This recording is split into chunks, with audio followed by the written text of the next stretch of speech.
5월은 가정의 달입니다. 이 가정의 달을 맞이해서 가정의 화목함이 넘치시기를 축복합니다.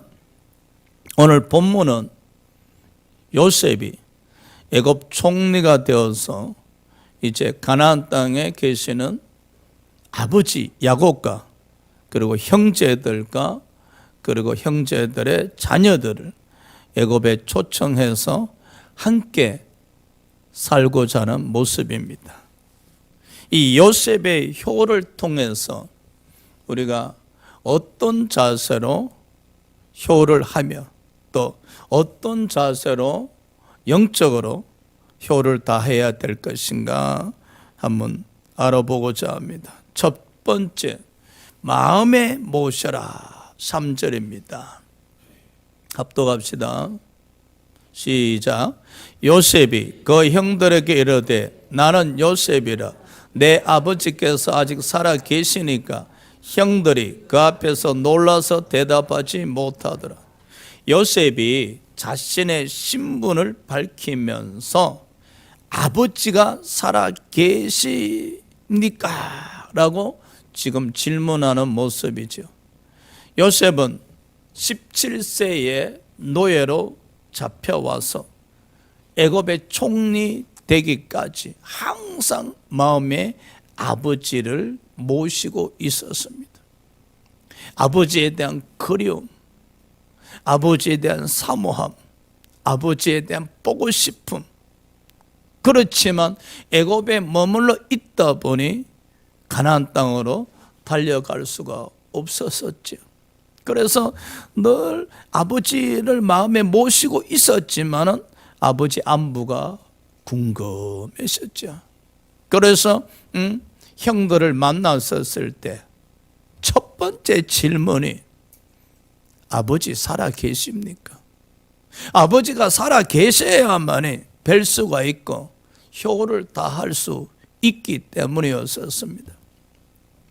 우리가 항상 효의 근본은 부모를 마음에 모시는 겁니다. 어느 곳에 계시든지 어떤 일을 하시든지 부모를 마음에 모시고 함께 하시면서 효를 하셔야 될 겁니다. 뿐만 아니라 우리 영적으로도 하나님을 항상 마음에 모셔야 됩니다. 항상 하나님을 마음에 모시고 하나님에 대한 보고 싶음, 그리움, 사모함, 사랑하심 등등 하나님을 마음 중심에 모셔야만이 그 하나님으로 말미암아 믿음이 생깁니다. 부모를 마음 중심에 모셔야만이 그 부모님으로 말미암아 효심이 생겨나는 겁니다. 그래서 우리는 항상 이 마음에 부모님을 모시는 가운데 효심과 또 마음에 하나님을 모심으로 말미암아 믿음이 충만하셔야 됩니다. 그래서 이 땅에 살아 계시는 동안 효심과 믿음이 함께 동행하는 신앙생활을 하셔야 합니다. 가끔 이런 소리 들을 때 안타까웠습니다. 교회 다니시는 분이 왜 부모님을 모시지 않으시지? 왜 교회 권사님이, 왜 교회 집사님이 왜 부모님을 나 몰라라 하시지? 등등. 하나님의 영광을 가리는 소리를 들을 때가 참 많습니다, 여러분. 우리는 항상 부모님을 마음에 모시고 효를 다하고자 하는 이 자세를 가져야 하십니다. 효의 자세에서 두 번째, 부모 마음을 편안하게 들어야 하십니다. 잠언서 17장 22절입니다.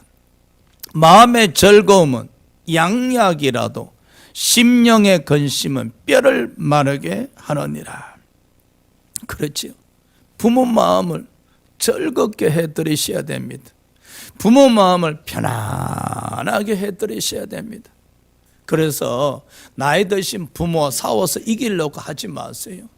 가끔 젊은 자녀들은 자기 주장이 강하다 보니까 나이 드신 부모님과 충돌을 일으킬 때가 있습니다. 여러분, 당연히 나이 드신 부모님과 젊은 자녀들 간의 세대 차이는 있습니다. 근데 자꾸만 젊은 자녀들이 부모님 앞에서 자기 주장을 강하게 하려 한다고, 그러면은 부모 마음이 불편합니다. 져주는 게 이기는 겁니다. 할렐루야. 져주는 게 부모 마음을 편안하게 해드리는 것을 기억하셔야 됩니다. 이 청년 사울은 자기 아버지가 암나귀를 잃어버렸었을 때 암나귀를 찾으러 나섰습니다. 그러나 시간이 지나며 암나귀를 찾을 수가 없었습니다. 그때 청년 사울은 잃어버린 암나귀보다 이로 인해서 우리 아버지가 우리로 말미암아 걱정하실까 하다, 우리가 집에 돌아가지 아니함으로 말미암아 잃어버린 양보다 우리 아버지가 우리로 인해서 걱정하실 것 같으니 돌아가자 그럽니다. 이 청년 사울의 부모의 마음을 헤아리는 모습이 너무나 아름답지 않습니까? 혹시 아버지 마음이 불편해 하시지 아니할까? 혹시 아버지가 나로 인해서 걱정하지 아니하실까? 혹시 이 일로 인해서 아버지가 걱정하지 아니하실까? 그러니 속히 돌아가자, 속히 돌아가자.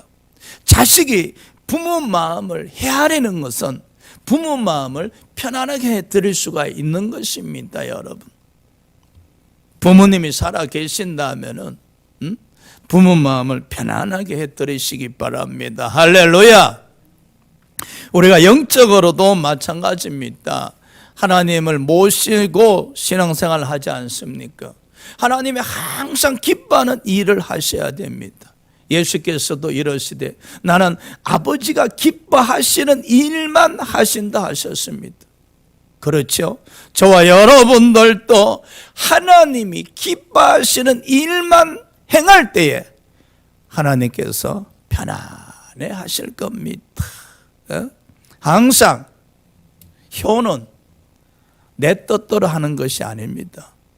내 주장대로 하는 것이 아닙니다.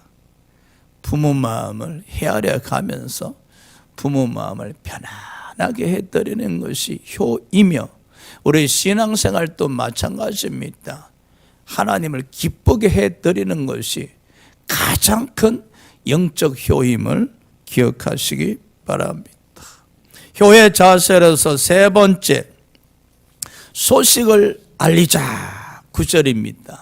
우리 다 같이 합독합시다. 시작. 당신들은 속히 아버지께로 올라가서 아뢰길, 아버지의 아들 요셉의 말에 하나님이 나를 애굽 전국의 주로 세웠었으니 지체 말고 내려오사. 요셉은 아버지께 소식을 전할 수가 없었잖아요. 자신이 살아있다는 이 소식을 아버지께 전하고 싶었던 거예요. 그리고 애굽의 총리가 되었던 이 소식을 속히 아버지에게 전해서 아버지로 하여금 기쁘게 드리기 싶었던 거예요. 옛날 생각이 납니다. 우리 시골에 있을 때 그때는 핸드폰도 없고 전화기도 귀한 시절이었잖아요. 동네에 보면은 전화기가 몇 집이 없었어요. 그러면 이렇게 시내에 시간을 보내다가 보면은 늦어서 집에 들어갈 수 없을 때가 있었단 말이에요. 그러면은 동네에 있는 그 동네 전화기 있는 집에 전화를 드려서 누구 집에 아들인데 죄송한데 좀 오늘 집에 못 들어간다고 좀 전해주세요. 그렇게 부탁을 하곤 했었거든요. 요즘 같으면 뭐 핸드폰이 있어서 그냥 직접 다이렉트로 전화하시면 되겠지만은, 그렇죠. 우리는 항상 자식들은 소식을 부모에게 알려야 됩니다. 근데 자녀들이 이런 이야기 합니다. 알렸으면 못해. 괜히 걱정만 시켜드리지. 좋은 일도 아닌데 여러분, 좋은 일이든 좋지 않는 일이든 부모와 자녀들 관계에 있어서 희노애락을 함께 하셔야 됩니다. 특히 기도하는 집은 말입니다. 기도하는 집은 좋은 일은 부모에게 전해서 함께 기뻐하시고, 또 좋지 않은 일들도 부모에게 전하셔서 함께 기도를 하셔야 됩니다. 이 소식을 잘 전하질 않아요. 우리 성도님들도 보면은 다 일이 지나가고 나는데, 아유 목사님 무슨 일이 있었어요? 왜 전화 안 하셨어요? 아유 목사님께 또 걱정 끼쳐 드릴까 싶어서 그냥 전화 안 드렸어요. 여러분, 이건 신앙의 자세가 아닙니다, 여러분. 성도는 좋은 일도 목사에게 알려서 함께 기뻐하고, 또 좋지 않은 일도 목사님에게 전화하셔서 목사님 기도 부탁드립니다. 할렐루야. 여러분, 가정에도 마찬가지입니다. 항상 자녀들은 부모님에게 소식을 전하셔서 좋은 일로 인해서는 함께 기뻐하고, 좋지 않는 일로 인해서는 함께 기도하는 자세를 가지셔야 됩니다. 우리가 영적으로도 마찬가지입니다. 항상 하나님께 소식을 좀 전합시다. 하나님, 이번 저는 직장에서 좋은 일이 있었습니다. 좋은 소식을 하나님께 좀 전하셔서 하나님의 은혜입니다. 그리고 또 가정에 좋지 않는 일들이 있었으면 그 좋지 않는 일들을 하나님께 좀 전하십시오. 하나님, 이번 주에는 이러한 일이 생겨서 가정이 좀 힘듭니다. 하나님의 이로하심이 필요합니다. 하나님의 은혜가 필요합니다. 여러분, 이것이 바로 믿는 자들의 모습입니다. 항상 자식들이 부모에게 전화를 드려서 소식을 전하듯이, 우리 또한 이 기도를 통해서 하나님께 우리의 소식을 전함으로 말미암아 기쁜 일도 하나님과 함께 하시고, 그렇지 못한 일도 하나님과 함께 하고자 하는 이런 신앙의 자세를 가지셔야 됩니다. 우리 대신교회도 마찬가지입니다. 여러분, 목사와 성도 관계에 있어서도 아주 작은 일부터 큰 일에 이르기까지 서로 소식을 공유하면서 함께 기뻐하고 함께 울고 또 함께 기도하는 이런 함께하는 신앙의 자세가 필요하지 않나 그렇게 생각합니다. 자, 네 번째, 효의 자세로서 가까이서 모셔라. 10절 우리 다 같이 합독합시다. 시작. 아버지의 아들들과 아버지의 손자들과 아버지 양과 소와 모든 소유가 고센 땅에 머물며 나와 가깝게 하셔서. 요셉은 가나안 땅에 살고 계시는 아버지 야곱과, 그리고 요셉은 자신의 형들과 그리고 형들의 모든 가족을 애굽에 초청해서 함께 살고자 했습니다. 특히 아버지 야곱을 애굽에 모셔서 섬기고자 했었습니다. 얼마나 아버지가 보고 싶었고 그리웠겠습니까? 그동안 보고 싶었던 아버지를 볼 수가 없었으니, 아니 또 요셉 자신은 애굽에 있고 아버지는 가나안 땅에 있으니 아버지를 잘 섬길 수가 없잖아요. 그러니 요셉은 이제 가나안 땅에 계시는 아버지 야곱을 애굽 땅에 모셔서 지극정성을 다하여 섬기고자 하는 모습입니다. 아름답지요? 요즘은 이런 이야기 많이 합니다. 친정은 가까운 곳에, 시댁은 먼 곳에. 이게 참말로 왜 친정은 가까운 곳에, 왜 시댁은 먼 곳에 있어야 됩니까? 예? 저도 나이가 먹어가면서 늘 안타까울 때가 있어요. 우리 부모님은 경주에 계시니까 이게 찾아뵙지 아니하면은 이 식사 대접도 할 수가 없잖아요. 1년에 찾아뵌들 몇 번 찾아뵙겠어요. 그러다 보니까 부모가 가까이 계셔야만이 함께 식사할 수 있고 함께 시간을 보낼 수 있고 함께 할 수가 있다는 사실입니다. 할렐루야. 가끔 이런 이야기를 자식들이 합디다. 우리 부모님이 나이 드시면은 모시겠다고. 천만에요. 여러분, 자식들이 젊을 때 부모 함께 시간을 보내지 아니하면은 부모님 나이 드셨을 때 모시고자 하면은 불편합니다, 여러분.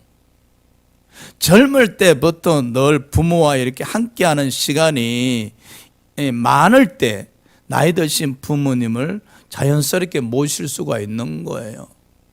여러분, 1년에 부모 몇 번 방문하신 자식들이 1년 몇 번 찾아뵙는 자식들이 나이 드신 부모님을 막상 모시고자 해보십시오. 며느리도 부담스러워하고 자식도 불편해합니다, 여러분. 모실 수가 없어요.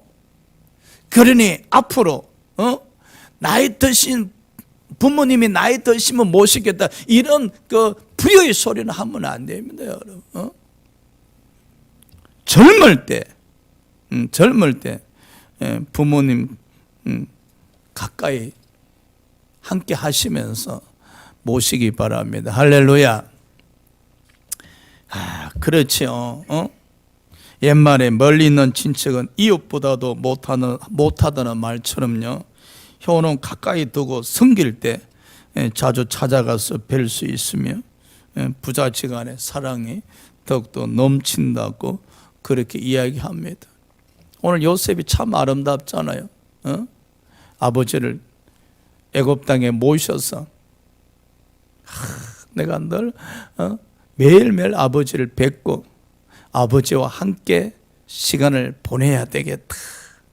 아버지의 노년을 내가 책임져 드려야 되겠다. 내가 20년 동안 아버지를 뵐 수가 없었으나 이제는 아버지를 애굽에 모셔서 20년 동안 함께 하지 못했던 시간을 함께 하리라. 아버지의 남은 삶을 함께 하리라. 아버지의 남은 삶을 내가 책임져 드리리라. 아름답습니다, 여러분. 우리가 영적으로도 마찬가지입니다, 여러분. 항상 하나님을 가까이 모셔야 됩니다. 찬송한 뭐 이런 가사 있죠. 멀리 멀리 갔더니. 멀리 멀리 가면 안 됩니다.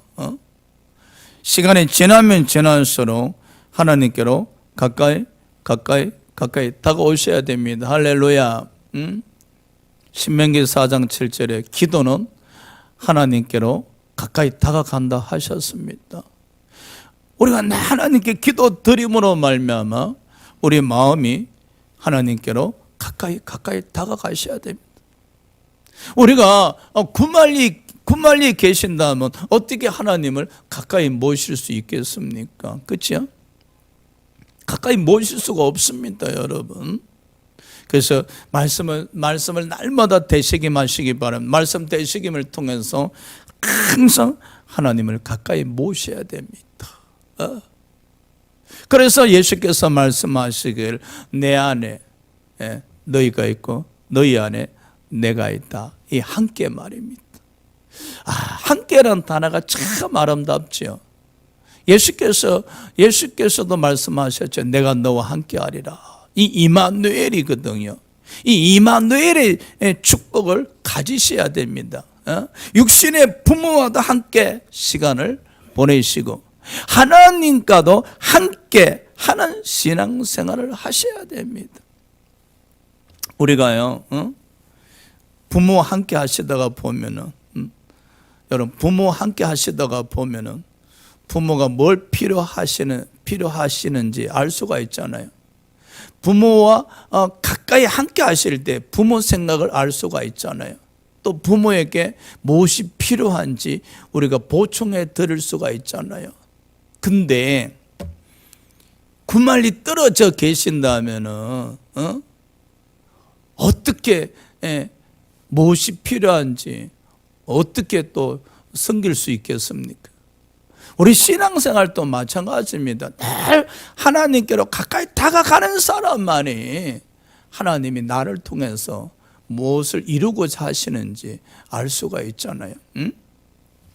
저는요, 신앙생활을 이래 했었으면 참 좋겠어요. 예수님을 본받아 예수님처럼 신앙생활하자. 예수님처럼. 그리고 예수님 때문에 기뻐하고 감사하고 절구하고 춤을 추고 행복해하고 신바람이 났으면 좋겠어요. 이 가정의 달을 맞이해서 여러분, 자식들은 부모 때문에 또 기뻐하고 감사하고 춤을 추고 행복해하고 신바람이 났으면 좋겠어요. 할렐루야. 그래서 이 함께란 단어가 너무나 아름답습니다. 이제 나이 드신 분하고 함께하면 얼마나 할 수 있겠습니까, 여러분? 이미 부모님은 돌아가신 분들도 계실 겁니다. 부모가 돌아가셨기에 함께 하고 싶어도 함께 할 수가 없죠. 그러나 늘 생전에 삶의 모습에서 또 신앙의 본을 보이면서 보여주셨던 그 부모님을 기억하면서 신앙생활을 한다면은 함께 하는 모습이 있죠. 그래서 제가 늘 강조하듯이 돌아가신 뒤에 후회하지 말고 살아생전에 효도하자. 돌아가신 뒤에 후회하지 말고 살아생전에 함께 합시다. 할렐루야. 살아생전에 부모와 시간을 함께 하시고 또 대화도 함께 하시고 여행도 함께 하시고 또 모든 것을 함께 공유하시면서 함께 하시기 바랍니다. 더 나아가서 영적으로도 하나님과 여러분 함께 하는 그런 신앙생활을 하셔야 하십니다. 자, 다섯 번째 이 효의 자설에서 봉양하라. 11절 합독합시다. 시작. 흉년이 아직 5해가 있으니 내가 거기서 아버지를 봉양하리다. 아버지와 아버지의 가족과 아버지께 속한 모든 사람에게 부족함이 없도록 하겠나이다 하더라고 전하소서. 부모는 자식에게 아낌없이 주시는데 말입니다. 그치요? 저희 부모님도 그랬었어요. 자식들에게 아깝다 생각하지 아니하시고 아낌없이 경제적으로 또 후원해 주시고 하셨는데, 근데 자식된 도리로서 나는 부모에게 아낌없이 경제적으로 드리고 있는가? 그건 아닌 것 같아요. 그래서 참 죄송한 마음을 가질 때가 참 많거든요. 자, 여러분 보십시오. 여러분 자녀가 용돈을 요구할 때 이렇게 10만 원이든 20만 원이든 이렇게 주면서 뭐 아깝다는 생각 안 하실 거 아니에요. 그렇죠? 근데 부모님에게는 20만 원씩 30만 원씩 이렇게 드리면서 한 번쯤 고민하시잖아. 왜 그럴까? 우리는 부모님으로부터 아낌없는 이 지원을 받고 사랑을 받았는데 정작 나는 부모님이 필요할 때 드려야 되는데 드릴 때 계산을 해야 되니까 또 그것도 부모님이 다 이해해 주시니까 감사하긴 감사한데 여러분, 우리는 부모를 봉양해야 될 의무가 있습니다. 할렐루야. 제가 최근에 어떤 유튜브를 하나 봤는데 이런 내용이에요. 나이 드신 아버지가 경제권이 없어요. 출근하는 자식에게 아들아 미안한데 돈 3만 원만 줄 수 없니? 그래요. 근데 그 아들이 하는 말이 아버지 돈이 왜 필요하세요?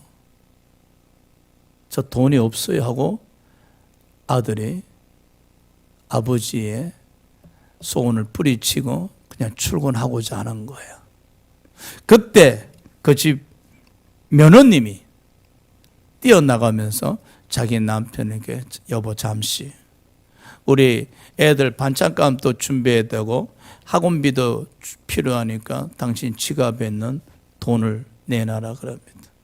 그래서 그 며느님이 남편 지갑에 있는 돈을 다 빼앗다시피 해서 그 돈을 시아버지께 드리면서 아버님 오늘 친구들과 만나는 식사도 하세요 하니까 그 아버님이 감사하다 하면서 환하게 웃으시면서 그 용돈을 받으셨는데 그 이후 그 집 며느님께서 자식들을 목욕도 안 시키고 학원도 보내지 않고 거지처럼 자식을 키우는 거예요. 그때 남편이 화가 나서 자기 와이프에게 불평하죠. 왜 집에 있으면서 도대체 뭐 하느냐고. 왜 애들 씻기지 않고 학원도 보내지 않고 이 거지같이 만들어 놓았냐고. 그때 와이프가 이야기하죠. 공부시키면 뭐해? 있는 돈 없는 돈 다 끌어서 애들 교육시키면 뭐해? 나중에 우리 나이 먹고 늙었을 때 3만 원 달라면 3만 원도 안 줄 텐데. 예? 지금 뭐 금이 오기가 키우면 뭐 하겠어? 우리 나이 들었을 때 용돈 필요할 때 3만 원 달라 하면은 안 줄 자식들인데 뭘 공부시키고 목욕시키냐고. 그제서야 그 남편이 자신의 잘못을 깨닫고 자기 아버지에게 찾아가서 죄송하다고 고백하는 모습이었는데 과연 이런 모습이 이 집에만 있겠어요, 여러분? 오늘날 나이 드신 부모님들이 경제권이 없는 분들 참 많습니다. 그렇죠? 그래서 부모님이 돈이 필요하다고 말씀하시기 전에 먼저 드리는 효심이 있어야 되지 않겠나. 우리 속담에 아들 주머니는 돈이 내 주머니 돈만 못하다는 말이 있습니다. 이 말은 자식에게 돈 타쓰기가 편하지가 않다는 뜻입니다, 여러분. 오늘 요셉 보십시오. 자신의 아버지 야곱을 애굽에 모셔서 봉양하겠다고 하지 않습니까? 어제 아버지만 봉양했었습니까? 자기를 노예로 팔아먹은 형들까지도, 그 형들의 모든 가족들까지도 애굽에 초청해서 봉양하겠다 했었습니다. 만일에 요셉이 자기 아버지만 애굽에 초청해서 봉양했더라면 야곱이 애굽에 있으면서 또 가나안 땅에 있는 자식을 그리워했었을 겁니다. 불편했을 겁니다. 그러면서 요셉에게 이렇게 이야기했을 겁니다. 나는 가나안 땅에 가야 되겠다. 그게 니네 형들이 있지 않는가. 그리고 내 손자들, 손자, 손녀들이 다 가나안 땅에 있는데 내가 애굽 땅에 있으면 좋지만은 그래도 가나안 땅에 다 자식들이 있으니까 가나안 땅에 가야 되겠다. 근데 요셉은 부모의 마음을 헤아려서 혹시라도 아버지가 애굽 땅에 이주하신 이후에 가나안 땅에 있는 형들을 그리워할까 싶어, 손자 손녀를 그리워할까 싶어 아예 애굽 땅에 있는 모든 형들과 형들의 가족들을 애굽으로 같이 초청을 함으로 말미암아 아버지를 편안하게 해드리는 이 효의 무슨 말입니다. 그리고 요셉은 성심성의껏 다해서 아버지를 봉양하였고, 그리고 자신을 노예로 판 형들을 위해서 물질적 지원과 그리고 그들이 살아갈 수 있도록 모든 것을 지원해 주며 아끼지 않습니다. 그래서 요셉은 항상 아버지 야곱이 마음 편안하게 애굽 땅에서 노년을 보낼 수 있도록 해드립니다. 사랑하는 여러분, 우린 가끔 이런 이야기 하죠. 장자가 부모를 모셔야지. 그리고 아니 우리 집은 형이 뭐 사업한다고 다 아버지 재산을 가져갔으니 부모님을 형이 다 모셔야 되는 건 당연하지 않냐, 그렇게 이야기합니다. 제가 과거에 한번 간증을 해드린 것 같은데, 제가 알고 있는 어떤 교수님이 지금은 하늘나라 가셨는데,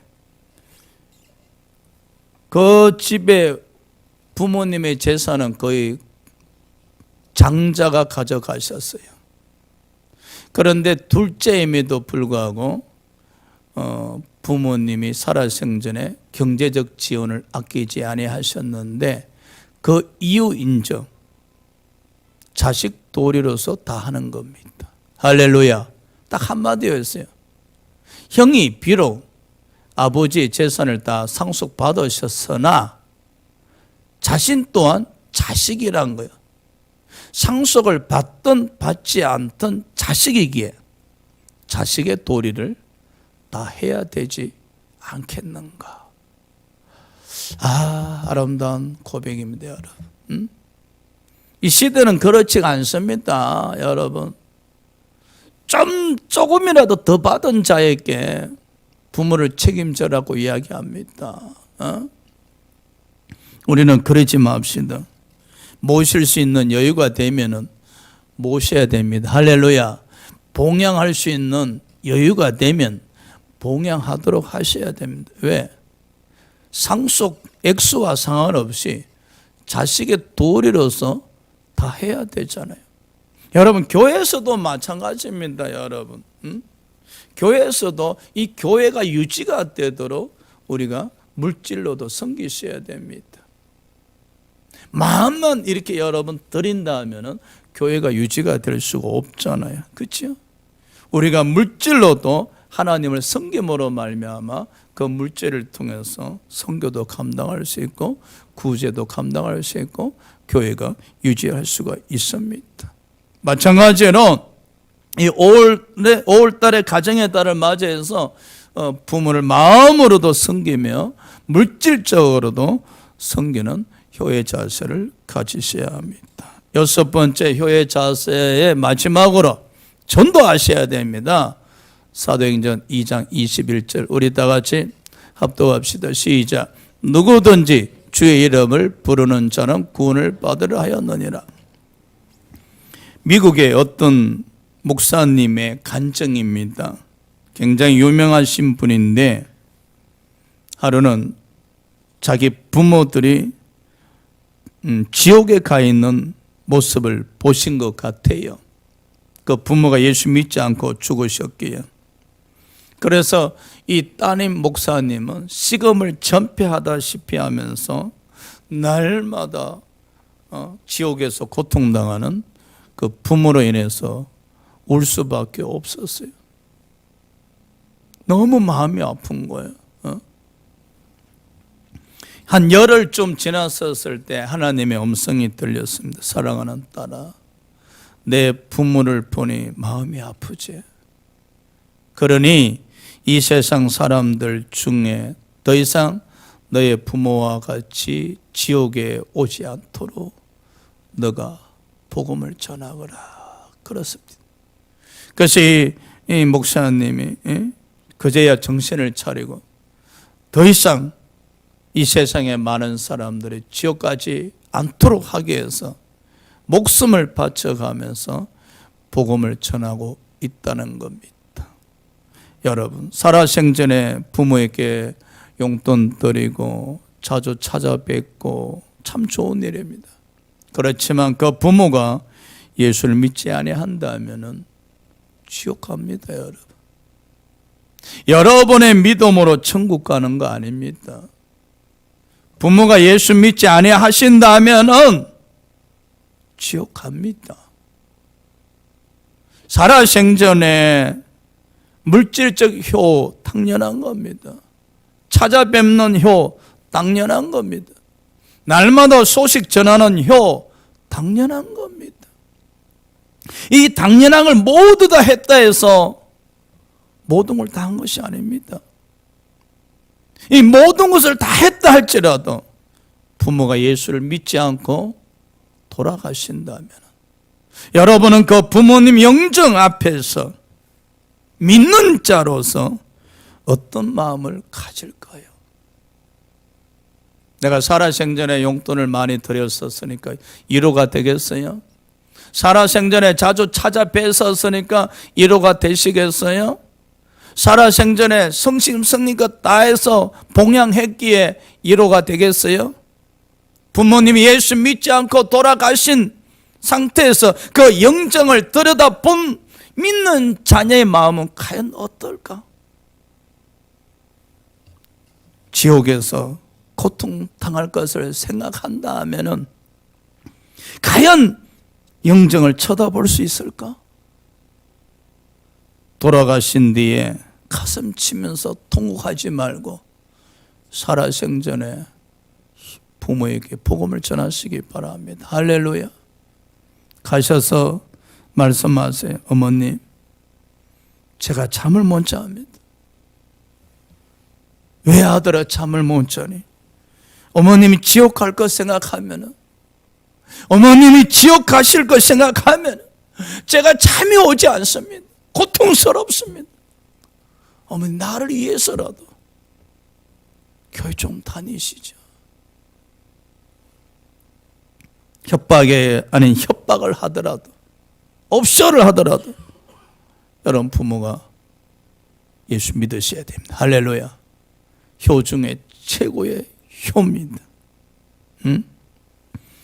효 중에 최고의 효입니다. 다행히도 부모님이 예수 믿고 계신다면 마지막 순간까지 주님 안에서 신앙생활 잘 하시도록 여러분이 믿음의 본이 되시기 바랍니다. 왜 믿음의 본이 되셔야 되는 거 하니, 우리가 신앙생활 제대로 못하면은 부모가 늘 성전에 와서 자식 때문에 울고 계십니다. 그러나 우리가 신앙생활의 본이 된다 하면은 부모가 성전에서 기도할 때 그의 나라와 그의 의를 구하는 기도를 하지 않겠습니까? 그래 하시기에 우리는 부모가 예수 믿지 아니하신다면 꼭 전도하시고, 이미 부모가 예수 믿으신다면 신앙의 본을 보여드림으로 부모님에게 기쁨을 드리는 영적 효자들이 되시길 주의 이름으로 축복합니다. 할렐루야. 기도합시다.